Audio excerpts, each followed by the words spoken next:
one thing I would like to add, the fear of embarrassing performance, the fear of disappointing my coaches and teammates is, a lot of athletes put the stakes way too high.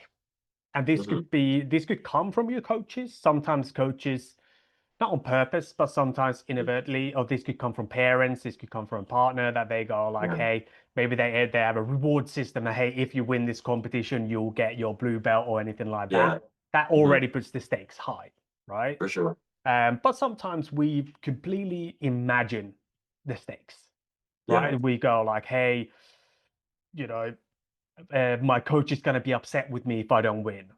And when you go and speak to your coach, they go, well, I just want you to have fun out there, right? Yeah. He doesn't care. He cares that you're good. He doesn't care about the Yeah. results. So that's Yeah. something to consider. Nine Yeah. out of 10 athletes that I coach, they like lower stakes. So we should be Yeah. actively Hmm. lowering the stakes because if the stakes are too high, we don't pull the trigger. We play not to Yeah. lose rather than competing with freedom. And then I've had a handful of athletes that I've spoken to and coached, like so Owen Jones, Jasmine Rocha, these are the people that I've spoken to and coached that they love the pressure. The bigger the pressure, put the cameras on. They like to say things in press conferences to add pressure because that adds to their performance. Yeah. Again, that's a unique thing for each Yeah. person. A Yeah. lot of people like to take the pressure away so they can compete with freedom. So it feels more like Mhm. a, Yeah. training role Yeah. as much as. I think that like I had that recently before a big match, like on who's number one. And what really helped was like journaling it and then saying it out loud. And I journaled, I was like, if I lose this next match, like the people around me like won't love me. And like one of my best friends looked at me and he was like, when I said it to him, he's like, you want to say that again? Like, and I don't know, like maybe not everybody's that close with their coaches that they like love their coaches, but I'm sure there's like some sort of like deep connection there. And I don't know, like I would just like obviously competition matters. Obviously, like it's important to stretch, it's important to push yourself. But I think at like what cost, I think it's really important to remember that like, dude, if you're gonna not like me because I lost, you suck. You know what I mean? Like if I called you after this next tournament I have, even it not being who's number one, it being like a finisher and I lost two of my matches and you were like, man, you fucking suck. I'd be like, you fucking suck. Like what? Like you know what I mean? What kind of support is that? So I'd say like be very aware of like how like I'm gonna hold people to a standard, you know what I mean? But at the end of the day, I'm gonna pick them up, I'm gonna love them, and I'm gonna like we're gonna continue on. You know what I mean? It's not losing is not the end. It's not the end. You know what I mean? Yeah. Can I come in? What Yeah, if you go for it. hold people to a standard? What do you mean by that? What are the standards that you hold them to? To just try their best. Really. Try their best and I don't know, like not give up. You know what I mean? Like I'm not saying like to let your elbow explode or let your heel explode, but I'm saying like to like be like I've I've like made a lot of my career fighting out of like the worst positions with the best guys. You know what I mean? And I love that. I love being the like underdog and coming back and so I think just like I love to see that energy. Somebody dominating them and then them being like, okay, focus. All right, I can do this. And then finding the zone to like go for it. You know what I mean? Yeah. So again, a really good way of dividing this is that the expectation between things that you can and can't control, right? Yeah. Outcomes and process. So you hold a standard to your students and for yourself that you want to give all out effort, Yeah. right? Try your hardest, links to effort, right? So you're going to give Right. everything that you have, right, in that Mhm. match every Yeah. single time. And not giving up. So you're going to compete to the very end. Again, not to the Yeah. point of that you're going to blow your elbow out, but Yeah. like that you're not going to just give up. Hey, somebody gets ahead by 5 points or they're 10 points ahead. You still look to compete. You're not looking at the scoreboard. You're looking to just compete because that's the expectation, right? Scoreboard, it almost shouldn't really even matter at that point. Right. Hmm. So that's something that you can always control. That's in Hmm. your control. You're not expecting Yeah. yourself of them to win, you're expecting them to give everything that they have. Yeah. So again, a really great, great coaching from you for your Mhm. athletes is that your expectation, the things that you're holding them accountable for, are the things that they could just switch on. It's like you can just give Yeah. way more effort. That's the thing that you can change very, very quickly in between matches. Mhm. Or even if somebody shouts more effort, you can turn that Yeah. up straight away. But I know that this is already going to be another question, but let's talk about that really quick. Like, what is happening when I feel like I can't give more effort? Like you said, like the first question, right? Like, why am I training really well and then not competing as well? Like, what do you think? Like, it's like I'm like hitting the push to start button and my car's not starting. Like, what? Like, I'm coaching somebody to do that, and then they give me the same effort. Like, how can we help people? You know what I mean? Do that better.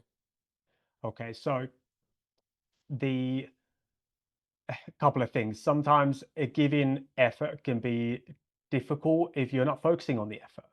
Right. So this is where you're focusing on things that are completely outside of your control. That's where we Right. clam up and tighten up, is because we're thinking about how big is the bracket, how good is the opponent, what if I lose, what if I disappoint people, blah blah blah blah blah. Right. Mhm. So that at that point, you're not even thinking about effort. You're thinking about try not to lose or try not to Yeah. get embarrassed. So Yeah. first of all, we want to shift our focus on the things. So I focus on three things with my athletes and every time I compete.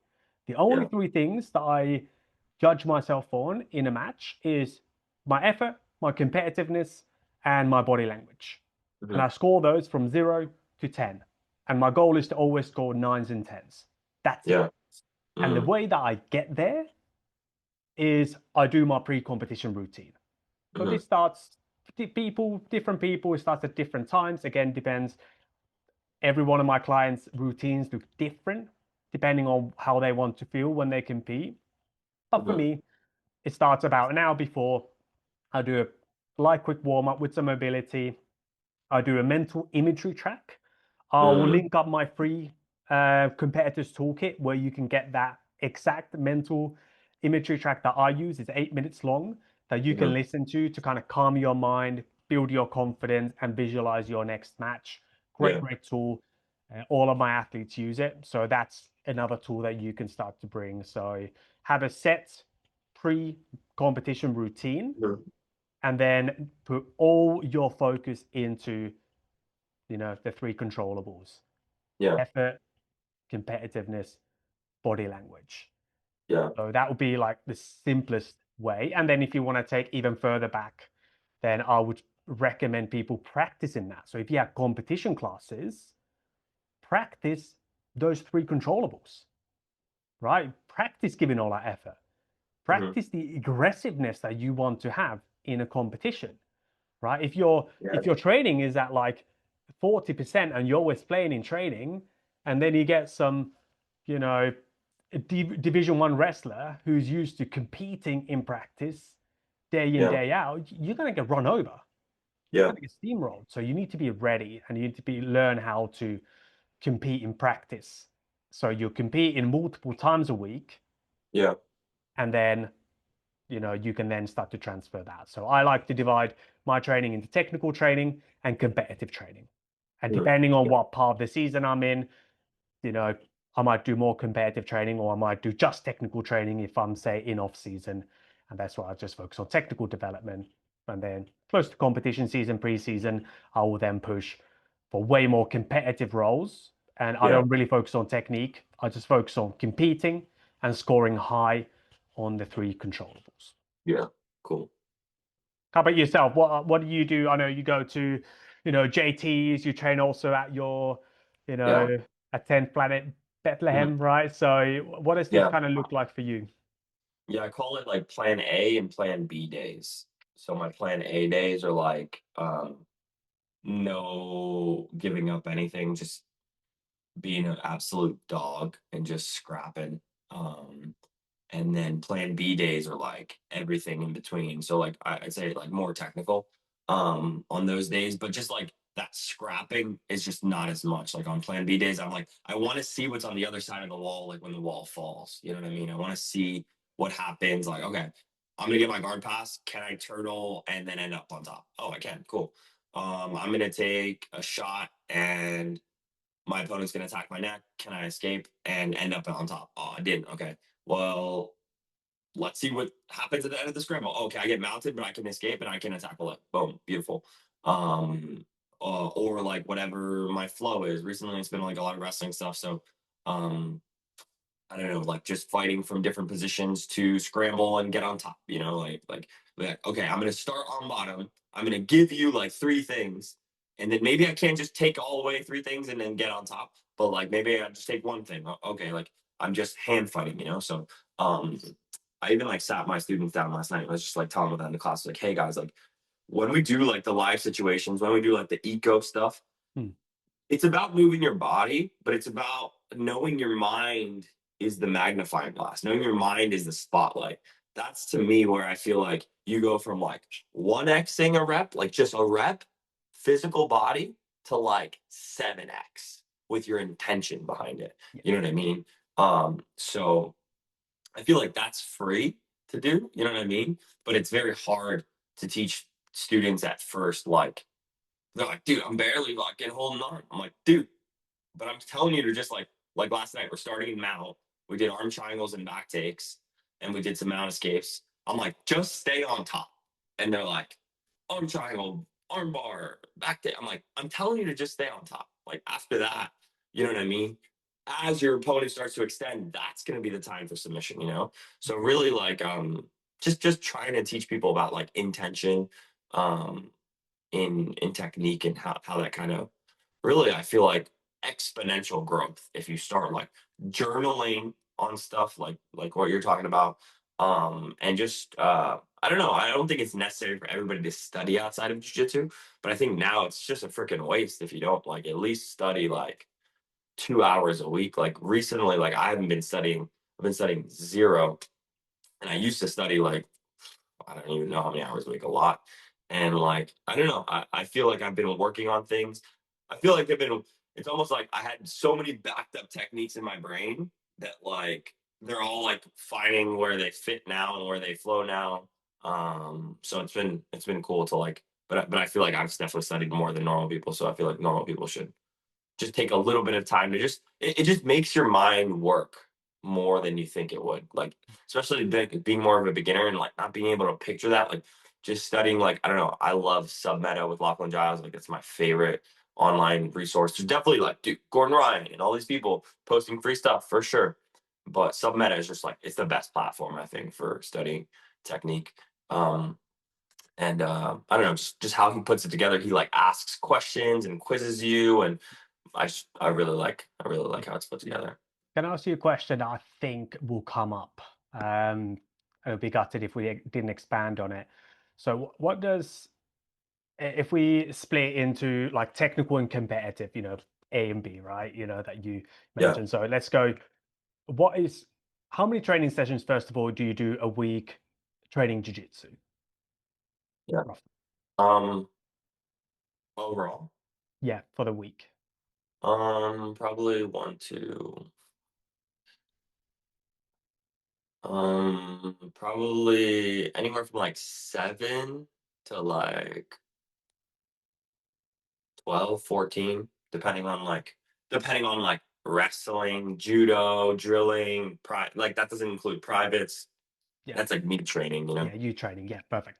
So, and what would you say your split is typically between? I know this will probably change throughout the Mhm, year, right? If you're getting ready for ADCC trials and if you're mhm. just kind of in your off season, like we kind of Yeah, alluded to earlier, but what's kind of your average split between how many of those sessions, percentage wise, do you focus yeah, on technical and how many do you focus on competing and not yeah. giving anything? Never more than like 3 hard training sessions in the week, ever.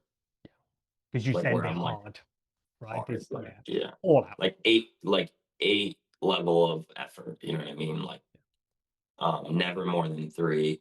And then the rest are all just like maintenance. So like what I just said in terms of like a plan B day or like, I just learned something or we're learning something really cool in class. I want to focus on that. Like lose a bunch of times practicing that thing so you can get better at it. You know what I mean? Like, I don't know. That's what I've done forever, you know, and I don't know, I feel like sometimes people are like, but I don't have the best coaches or what, or not. I guess not best coaches, but like partners or whatever. And it's like, dude, it's all from you. It's all comes from you. You know what I mean? So like, I think if you work it enough in your mind, you're able to like handicap yourself in the way where like you're like, okay.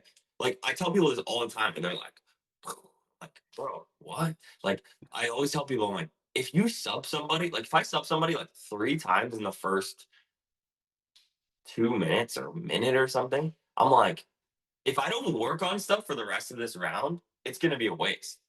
If I don't work on stuff I'm not good at, you know what I mean? So like, because what is it? Who am I feeding by just submitting this person continuously? The My ego. ego? Yeah.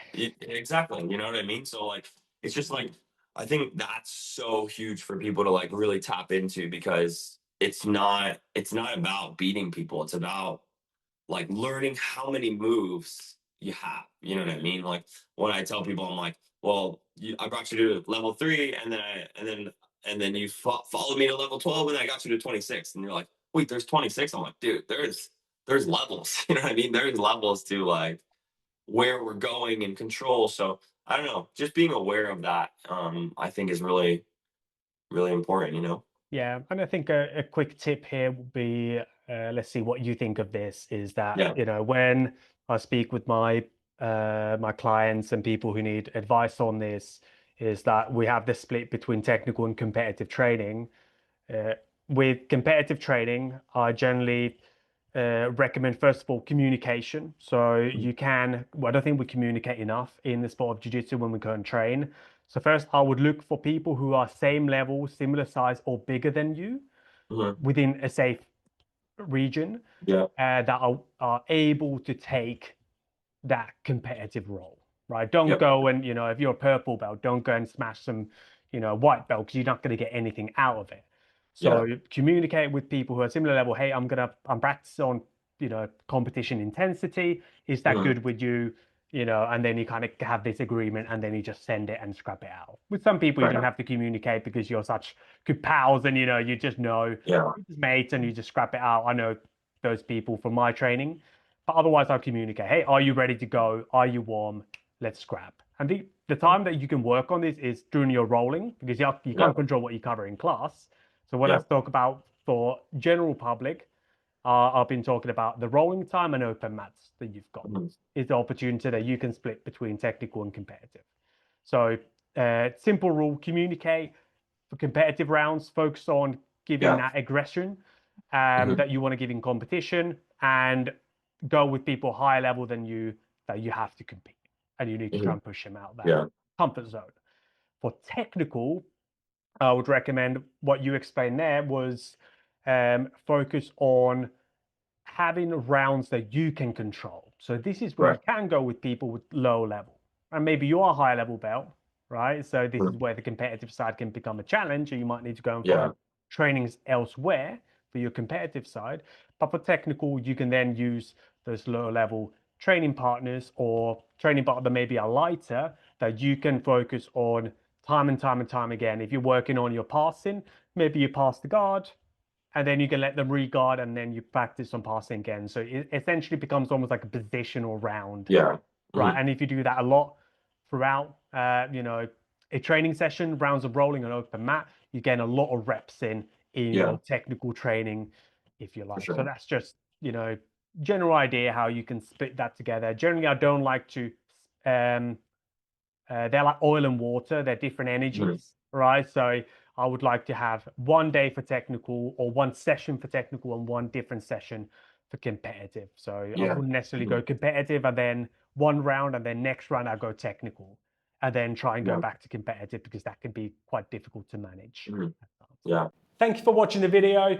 This video was a short clip from a longer conversation that I had with Renee Souza, where we answered the most common questions that BJJ athletes and competitors have when they go and compete. So if you want to win more matches and perform better on the competition mats, just click this video here and you can see that full conversation.